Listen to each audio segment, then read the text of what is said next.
آپ کی رضا میں راضی ہیں. بہرحال میں تھوڑا سا پڑھ دیتا ہوں. اگر ذوق بن گیا تو جس طرح آپ کہیں گے, اگر ذوق بن گیا تو تھوڑا سا پڑھ لیں گے, نہیں تو انشاءاللہ دعا کریں گے. میں آواز کرتا ہوں. میرا ایک مزاج ہے بہت عرصے سے, مجھے 11واں سال ہے نعت خوانی کرتے ہوئے, تو میں ایک مزاج ہے میرا, میں جب بھی کلام پڑھتا ہوں تو میں درود پاک سے آغاز کرتا ہوں, چونکہ درود پاک سے محفل معطر ہو جاتی ہے. تو آئیے ذرا مل کر رات کے اس پہر میں, اب جہاں اتنی رات گزر گئی وہاں اگر تھوڑی سی رات اور گزر گئی تو کچھ بھی نہیں ہوگا. یہ گھڑیاں ہم سب کے لیے باعث برکت بن جائیں گی, اور آخرت میں ہمیں پتہ چلے گا کہ یہ گھڑیاں کتنی قیمتی تھی, اور پھر ہم سوچیں گے کاش یار 12:30 بجے بچے ہی سی, وہ 2 بھی بج جاتے تھے خیر سے, لیکن میں 2 تو نہیں بجانے, 12 مختصر ہو گیا انشاءاللہ. محبتوں کے ساتھ کوئی بھی زبان خالی نہ رہے. میرے آقا کے جتنے دیوانے اب آ تو گئے ہیں, بیٹھے تو ہوئے ہیں, تو کیوں نہ اپنا نام ان لوگوں میں شامل کروا کے جائیں کہ جن لوگوں کے لیے اللہ پاک اپنی رحمتوں اور برکتوں کے فیصلے فرما دے. تو آئیے پوری محبت سے, کوئی زبان خالی نہ ہو, محبت سے شامل ہو جائیے گا. اللہم صلی علی سیدنا محمد, بولو اللہم صلی علی سیدنا محمد, بولو اللہم صلی علی سیدنا محمد, پڑھیں اللہم صلی علی سیدنا محمد, بولو اللہم صلی علی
جو کہتے ہیں کہ پڑھے وہ کہہ ذرا سبحان اللہ، جو کہتے ہیں کہ دعا کر دی وہ ذرا ٹل لا کے کہو سبحان اللہ۔ ماشاءاللہ، اللہ آپ کو سلامت رکھے۔ باہر والے دی خیر، باہر والا اندر ہوتا ہے تو میں پھر وہ دی گل مان جانا، وہ دی باہر تو میرا کام باہر ہی ہے، ٹھیک ہے۔ اللہ آپ کے محبتوں کو سلامت رکھے۔ آپ اب ماشاءاللہ ماحول جو میں چاہتا تھا وہ گیا ہے بند، ماحول بن گیا ہے۔ ہن تسی ہو تے میں ہاں، ٹھیک ہے۔ ہن جے تسی مینوں کہہ رہے ہو 2 بجانے، آپاں 2 بھی بجا دیں، سبحان اللہ، ماشاءاللہ، ٹھیک ہے۔ کیونکہ ذکر نبی کا ہے نا جی، یہاں تو ساری رات بھی گزر جائے تو سودا مہنگا نہیں ہے، لیکن 2 خیر میں نہیں بجانے، تھوڑا جب میں کلام پڑھا گا نانا تک پڑھ لو، وہ 2 نانا بجاؤ، پھر جا کے سو جائیں گے، نماز جاندی نہیں نماز پڑھیں گے سارے انشاءاللہ۔ میں نے بھی ابھی سفر کرنا ہے، میں نے سیدھا دیپال پور جانا ہے، اوکاڑا سے بھی آگے میرے لیے آپ دعا بھی فرمائیے گا، پتہ نہیں وڑاپا تو فجر تو بعد ہی کدھر پہنچنا ہوتے۔ تو بہرحال میں پڑھ رہا ہوں، پوری محبت سے شامل ہو جانا، کوئی زبان خالی نہ ہو۔ درود پاک میں نے پڑھ لیا اور اس کے بعد یہ محفل معطر ہو گئے، اور سب سے پہلے ہمارا عقیدہ ہے توحید۔ کیا عقیدہ ہے؟ توحید۔ میرے اکابر اور میرے بزرگوں نے اور میرے اسلاف نے تو ترتیب دی ہے نا، انشاءاللہ ترتیب سے ہٹوں گا نہیں، بھلے ایک شعر پڑھ کے چلوں گا میں ترتیب سے انشاءاللہ، لیکن بہت جلد میں نے کلام ختم کرنا ہے۔ تسی منٹاں جو دیکھنا ہے کلام میرا ہوگا، ٹھیک ہے۔ حمد باری تعالیٰ کے چند اشعار، میرا اور آپ کا عقیدہ ہے کہ ہم سب کا خالق اور مالک کون ہے؟ ہم سب کا داتا کون ہے؟ اگر یوں نہیں ہاتھ کا اشارہ کر کے بتاؤ نا، ہم سب کا خالق اور مالک کون؟ ہم سب کا داتا کون؟ یہ دن اور رات بنانے والا کون؟ ہم سب کو پیدا کرنے والا کون؟ ہمیں بیٹے اور بیٹیاں دینے والا کون؟ ہماری آرزوؤں کو سننے والا کون؟ صرف اللہ، صرف اللہ۔ پوری محبت سے یہ قبولیت کی گھڑیاں ہیں، یہ قبولیت کی گھڑیاں ہیں۔ اللہ پاک پہلے آسمان پہ ہے اور سن رہا ہے، جو مرادیں بھر رہے ہیں، مانگ رہے ہیں، اللہ پاک ان کی جھولیاں آج بھر دے گا انشاءاللہ۔ پوری محبت سے شامل ہونا ہے۔ میرے سوڑ والے بھائی، اللہ آپ کو سلامت رکھے، میری دعائیں آپ کے لیے، اللہ پاک آپ کے کاروبار میں برکتیں عطا فرمائے۔ لکھتے ہیں شاعر، لیاقت فاروقی صاحب کا لکھا ہوا کلام ہے، چند شعر پڑھ رہا ہوں۔ دن بڑھایا رات بڑھائی اللہ نے، دن بڑھایا رات بڑھائی اللہ نے، دن بڑھایا رات بڑھائی اللہ نے، ساری کائنات بڑھائی اللہ نے، ساری کائنات بڑھائی اللہ نے، ساری کائنات بڑھائی اللہ نے،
مظفر وارثی کو صرف وہی بندہ جانتا ہے جس کا تعلق ادب سے ہے. ٹھیک ہے, مظفر وارثی بہت بڑا نام ہے, بہت ہی بڑا نام ہے. میں ایک شعر پڑھ رہا ہوں, پوری محبت سے سنبھالیے گا.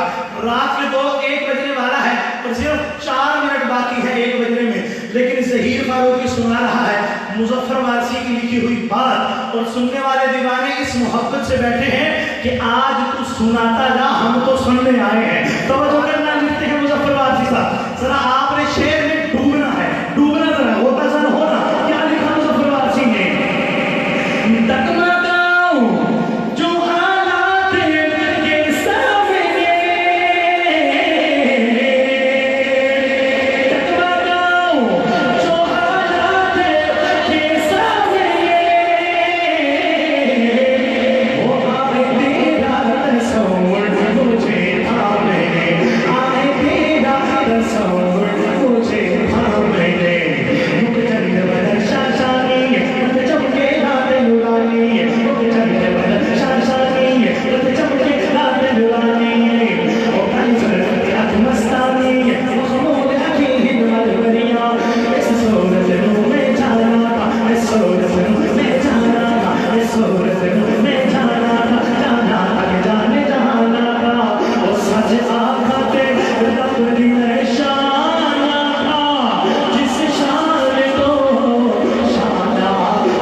آپ نے اس سے پہلے کبھی نہیں سنا ہوگا. ٹھیک ہے, میں نے 1-2 جگہ پہ پڑھا ہے.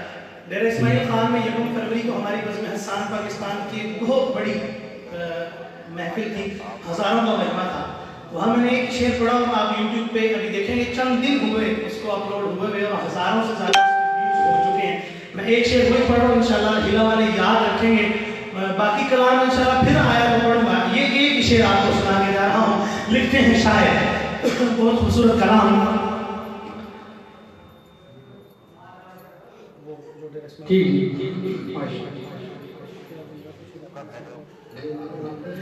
گل نہیں بڑھتی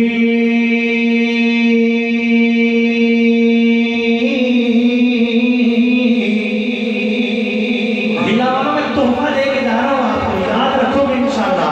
گل نہیں بڑھتی صاحب باز, گل نہیں بڑھتی, گل نہیں بڑھتی صاحب باز, گل نہیں بڑھتی, گل نہیں بڑھتی